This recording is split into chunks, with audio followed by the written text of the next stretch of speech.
కష్టపడితే ఫలితం అన్నది ఉంటుంది. కష్టపడాలి. కష్టము మనం కష్టపడితేనే ఉంటుంది. కష్టపడింది మాత్రము అది ఎక్కడి నుంచి వచ్చినా ఎంత వచ్చినా అది ఉండదు. మనం కష్టపడే 10 రూపాయలైనా ఉంటుంది, 100 రూపాయలు కష్టపడకుండా వచ్చినా కానీ ఉండదు. అది కట్టలు వచ్చినా కానీ ఒకరోజు తరిగిపోతుంది. అది మనం కష్టపడాలి, ఇష్టంగా కష్టపడాలి. అది ఒక లేటెస్ట్ కష్టపడాలి. నా ఇష్టం అది.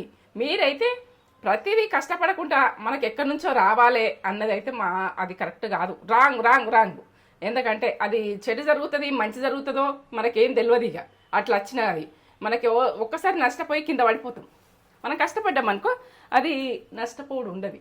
కష్టపడితే వచ్చిన ఫలితం అన్నది ప్రతి విషయంలో అయినా కానీ మనం కష్టపడ్డదానికి ఎవరేమన్నా కూడక వీళ్ళు డెవలప్ కాలేరు, వీళ్ళు ఇట్టున్నారు అన్నా కూడక మేము కష్టపడుతున్నాం అన్నట్టు ఉండాలి. ఎందుకంటే వాళ్ళు ఆటోమేటిక్గా పెరిగిపోతారు. కొంతమంది పెరిగిపోయి వాళ్ళు సంపాదించారు ఇట్లా అట్లా మా